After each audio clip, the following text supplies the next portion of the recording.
जब रक्षा मंत्री राजनाथ सिंह ने इस प्रोजेक्ट को लेकर ऐलान किया तो मानो पूरे देश में एक नई ऊर्जा का संचार हो गया।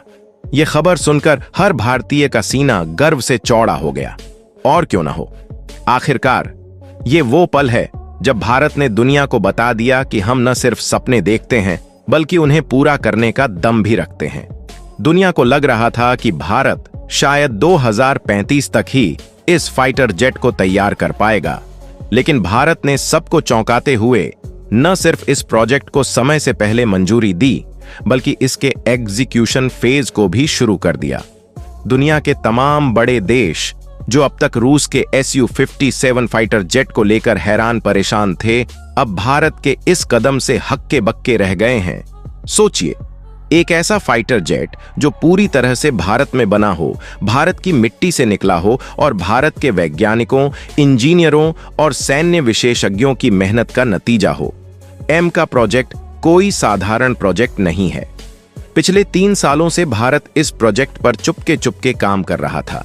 जब राजनाथ सिंह ने इस प्रोजेक्ट की मंजूरी और इसके एग्जीक्यूशन फेज की शुरुआत का ऐलान किया तो ये खबर जंगल में आग की तरह फैल गई। सोशल मीडिया पर, न्यूज चैनलों पर हर तरफ बस एक ही चर्चा थी, एम का। अब सवाल ये उठता है कि आखिर भारत ने इस प्रोजेक्ट को इतना गुप्त क्यों रखा? क्यों दुनिया को नहीं बताया कि हम इतने बड़े स्तर पर काम कर रहे हैं? इसका जवाब बड़ा दिलचस्प है।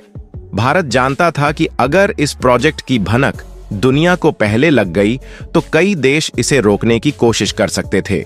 कुछ देशों को शायद ये रास नहीं आता कि भारत इतनी जल्दी 5th जनरेशन फाइटर जेट की दुनिया में इतना बड़ा कदम रख दे।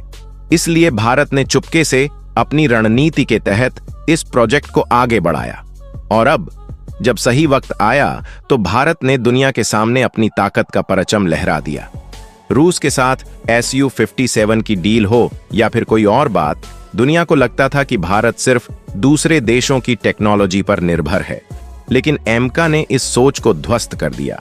ये फाइटर जेट पूरी तरह से स्वदेशी है। इसका डिजाइन, इसका इंजन, इसका रडार सिस्टम सब कुछ भारत में बना है। और यही वो बात है जो इसे इतना खास बनाती है। जब राजनाथ सिंह ने इस प्रोजेक्ट की मंजूरी का ऐलान किया तो उन्होंने साफ कहा कि न सिर्फ इस प्रोजेक्ट को हरी झंडी दी गई है बल्कि इसका एग्जीक्यूशन फेज भी शुरू हो चुका है। अब आप सोच रहे होंगे कि ये एग्जीक्यूशन फेज क्या होता है, तो चलिए इसे आसान भाषा में समझते हैं। एग्जीक्यूशन फेज वो चरण है जहां प्रोजेक्ट को कागजों से निकालकर हकीकत में बदला जाता है। यानी अब एमका का प्रोटोटाइप बनना शुरू हो चुका है। बताया जा रहा है कि शुरुआत में 5 प्रोटोटाइप तैयार किए जाएंगे। ये प्रोटोटाइप असल में फाइटर जेट्स ही होंगे, लेकिन इन्हें टेस्टिंग के लिए इस्तेमाल किया जाएगा। इनका काम होगा ये सुनिश्चित करना कि एमका का हर हिस्सा, हर सिस्टम, हर टेक्नोलॉजी बिल्कुल परफेक्ट है। इन प्रोटोटाइप्स की टेस्टिंग और वैलिडेशन का काम होगा। यानी इन्हें जमीन पर टेस्ट किया जाएगा, हवा में उड़ाया जाएगा और हर तरह से परखा जाएगा कि ये जेट कितना दमदार है, कितना तेज है और कितना सुरक्षित है। इसके बाद आएगा मैन्युफैक्चरिंग का चरण। यानी जब ये प्रोटोटाइप्स टेस्टिंग में पास हो जाएंगे तो इनका बड़े पैमाने पर प्रोडक्शन शुरू होगा। इसके लिए भारत में एक अलग प्रोडक्शन यूनिट बनाई जाएगी जहां एमका का मास प्रोडक्शन होगा। और ये सब होने के बाद आखिरी चरण में टेक्नोलॉजी का इंटीग्रेशन होगा। यानी इस जेट में artificial intelligence, unmanned flying technology, radar system, jammer और नेटवर्क सेंट्रिक वॉरफेयर की क्षमता को जोड़ा जाएगा। ये सब मिलकर एमका को एक ऐसा फाइटर जेट बनाएंगे जो न सिर्फ भारत की ताकत बढ़ाएगा बल्कि दुनिया के किसी भी फाइटर जेट को टक्कर दे सकेगा। अब एक और दिलचस्प बात, इस प्रोजेक्ट में भारत ने अकेले काम नहीं किया। जी हां, रूस ने भी इस प्रोजेक्ट में भारत का साथ दिया है। लेकिन यह समझना जरूरी है कि रूस ने सिर्फ कुछ टेक्नोलॉजी और सलाह दी है। एमका का असली दम भारत के वैज्ञानिकों और इंजीनियरों का है। रूस ने भले ही शुरुआत में इस प्रोजेक्ट के लिए पेशकश की थी, लेकिन भारत ने अपने दम पर इसे इस मुकाम तक पहुंचाया। और यही वो बात है जो हर भारतीय को गर्व से भर देती है। अब सवाल यह है कि ये एम का जेट आखिर कब तक भारत की वायुसेना को मिलेगा? तो इसका जवाब है 2028। जी हां, 2028 तक भारत का ये स्वदेशी फाइटर जेट पूरी तरह से तैयार होकर वायुसेना का हिस्सा बन जाएगा। और ये कोई दूर की कौड़ी नहीं है। भारत ने इस प्रोजेक्ट को इतनी तेजी से आगे बढ़ाया है कि दुनिया को यकीन ही नहीं हो रहा। पहले लोग सोचते थे कि भारत को 2035 तक का वक्त लगेगा, लेकिन भारत ने सबको गलत साबित कर दिया। लेकिन अब एक और सवाल उठता है, जब भारत इतनी जल्दी एम का तैयार कर रहा है तो फिर रूस के साथ Su-57 की डील क्यों? इसका जवाब बड़ा साफ है।